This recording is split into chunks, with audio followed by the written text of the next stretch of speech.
We're moving on. We got some TV shows we're going to be talking about tonight. We're going to start off with True Detective Season 4, which is available now on, I'm sorry, I want to say HBO Max, but it's just Max. I fucking hate that. It's just Max. True Detective, by all accounts, is one of HBO's, I almost want to say it's kind of like underrated series. Yeah, most people will tell you that they love the first season. The second one, they were real meh. Third one, you hear, kind of came back full swing.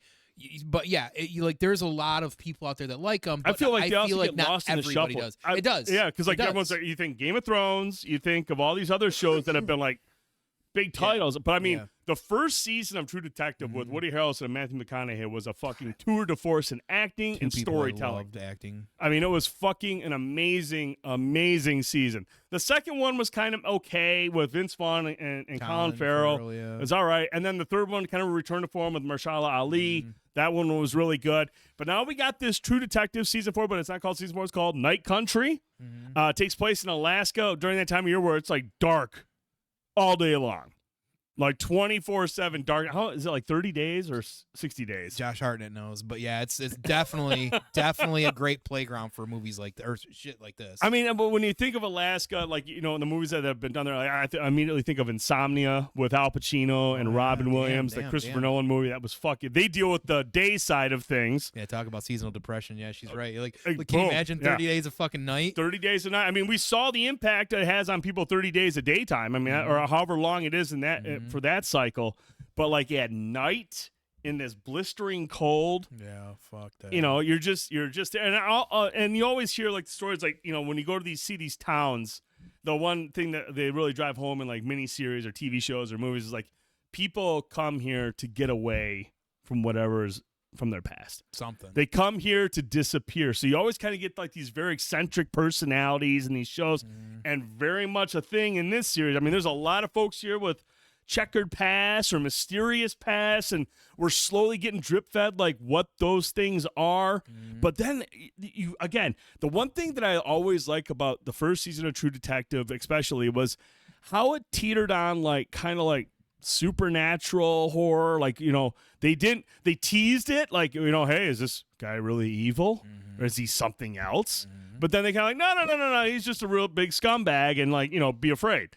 And now, right now, when this fucking first episode of this came out, immediately my mind was like, "Are we doing a remake of The Thing? Is that what we're doing up here?" Yeah, the homages are brilliant. I mean, really, like they're at this little on the nose, but a good way. In a tip of the cap. Like, hey, we love what you guys did. But we're gonna do something different. We're gonna branch out and have a different type of story, but same type of like, who can you trust?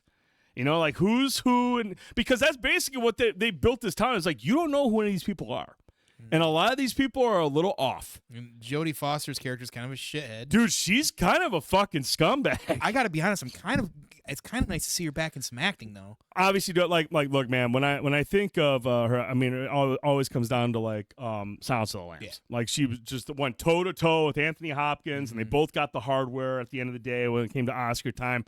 And she's had some great performances over her career. Yeah. But yeah, she kind of like, I don't want to say she kind of dipped out for a while, but I mean, she was like, I think she had kids, or she was just kind of like, I don't want to say burned out. Maybe she was taking a break. Right. I think you're a big fan of Nell or something, right? I'm a huge fan of Nell, dude. Amazing movie.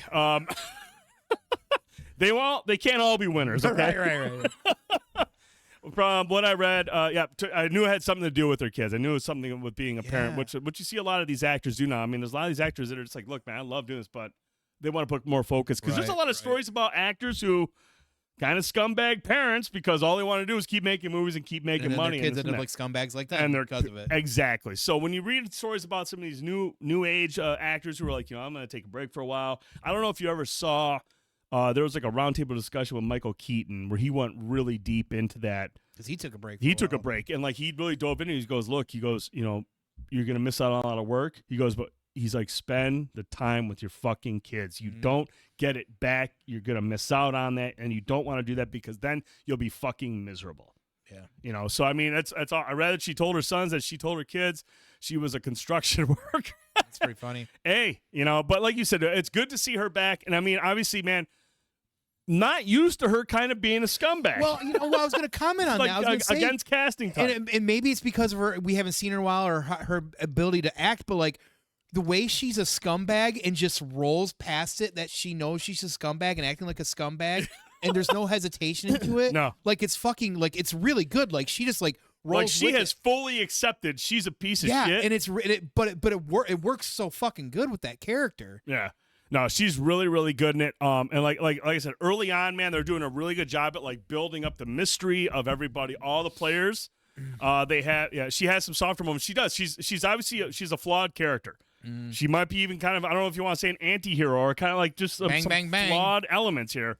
Yeah, she fucks. What else are you gonna do up there? I mean, you're in Alaska. What You did not crash. We'll be getting to Oscar talk here shortly. We have a lot to talk about in that regard. But right now, we're talking True Detective, Night Country. The first 2 episodes are available now. Tone. Yeah. As we've been watching the first 2 episodes, there's been some references. Pretty big. Some pretty big references, but because by all accounts, seasons 1, 2, and 3, no connection. Right. True Detective had no connection. It was just self-contained stories, all with kind of like the same DNA and the same premise, but just no connection. Early on, after the first episode, there were some folks that were like, "Oh, wait a minute, that name sounds familiar." Specifically, a character named Travis, who is dead, but one of the characters of this town can see Travis. And the name of Travis is sort of related to Matthew McConaughey's character of True Detective Season 1. Well, and Russ also spent a lot of time in Alaska. There you go. According to Matthew McConaughey and what he was telling, we know that's where he was at. So now we have this bridge here, and then this last episode, it's even more references. And then Tom mentioned that if you go watch right now, or not right now, but after the show, go to Screen Crush, and they've got some deep dives where there are some huge connections being made between this season, and the first season, which is something they haven't done yet.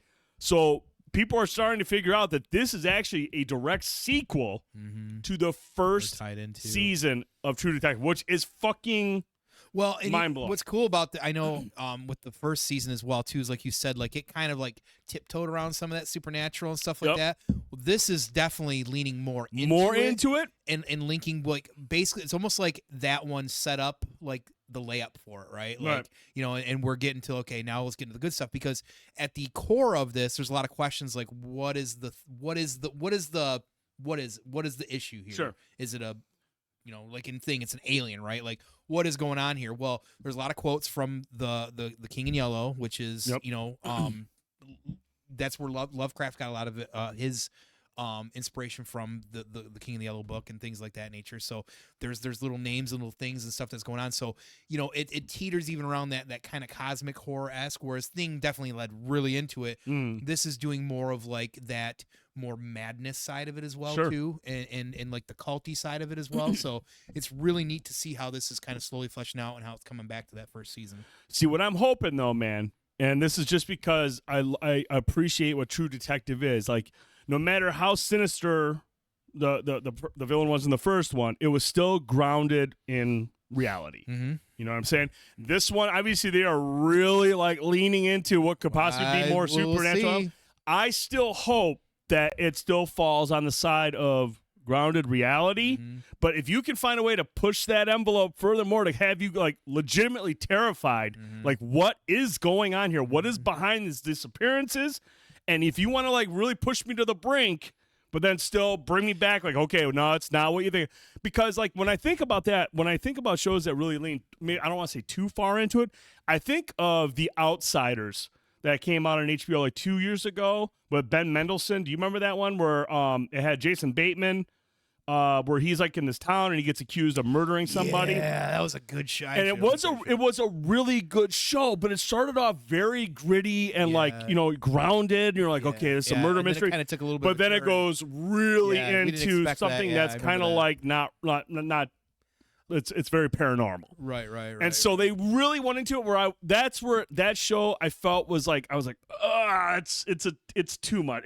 Because I love the idea of grounded evil people, people who are just genuinely shitty people, because that's scary, because that could possibly be a thing. Right. But when you kind of take that leap over the ledge and you're like, okay, we're going to, or this is just not possible. You got to deal with your imagination. You got to suspend disbelief, and you're just like, okay, you lost me. Yeah, I get that's fair. Okay. And that's where, like, this show, I don't mind that they fucking tiptoe that line. Mm-hmm. And if you even want to throw some, like, fucking, some softballs to me, like, yeah, it's supernatural. But at the end, you're like, nope, not quite. I think it's going to be curious to see how they're going to roll with this. I think there's two big things at play, I'm going to say. The one is that they're in an area where they've got a lot of native belief and background as well, too, which I think can play hopefully part into that as well. The spiritual side of things. Which I think is neat. And two, the quote that she said in the last episode, the older lady who could theoretically be somebody's mom from a past season of this series. Are you talking about the lady who was in Andor? That's Andor's mom.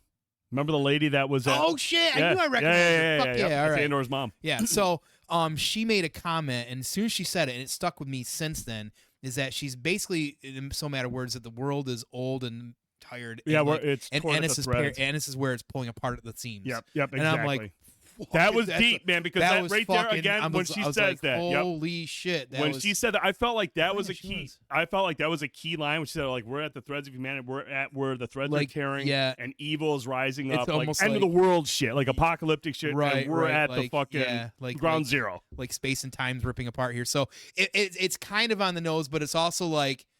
It also could just be like an analogy for the bad events that are going on. So again, it's kind of tiptoeing that. But when she said that, I was like, "Fuck!" And when like her shit started, I'm like, "What is really going on with some of this stuff?" The other line of dialogue I like that she had is when she was like, "When dead people come to you, they usually want one of three things: they want to show you something, they want to tell you something, or they want to take you with them." Mm-hmm. And I was just like, yeah, ooh, okay. That's a dark line. That's the character right now for me. And that's why I got to kind of wonder if it is potentially. I mean, hey man, but I mean that is how you pull your audience in, because I mean it's very compelling. The performances are great, especially by these two. They are really fucking good. Yeah, their dynamic's great. But just the eerie nature of Ennis, this town that they're at, the whole nod to the thing. I mean, there's a lot here that is. It's gonna be one of those shows, man, where you're gonna be up there till the end. Yeah, they're gonna slowly give you clues. They're gonna have you try to figure shit out on your own. But it's not going to be to that final episode where you're just like, what the fuck? Yes, the mine is a very... It's all part of it. The mine is definitely a thing because like the mine is like a big part of the town. Like they're like a lot of the town does not want that fucking mine there.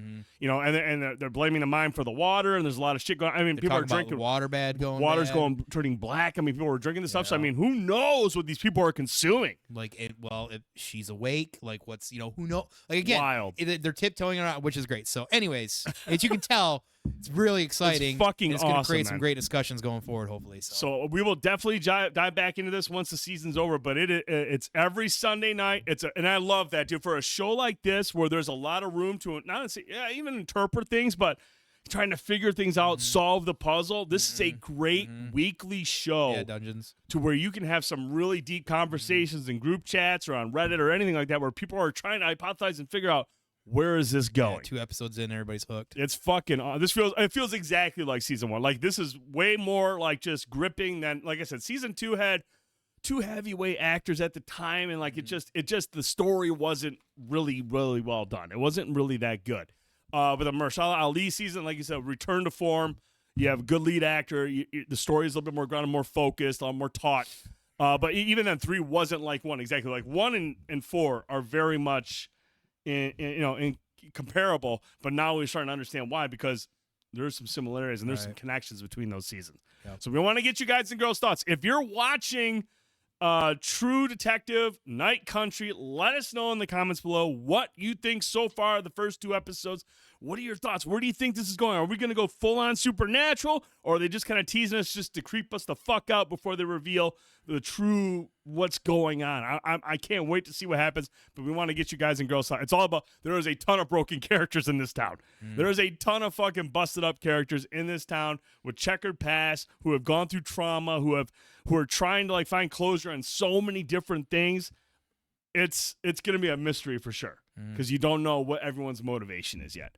So make sure you let us know in the comments what you think of it, and we will definitely revisit this at the end of the season. But so far, fucking peak storytelling per usual when it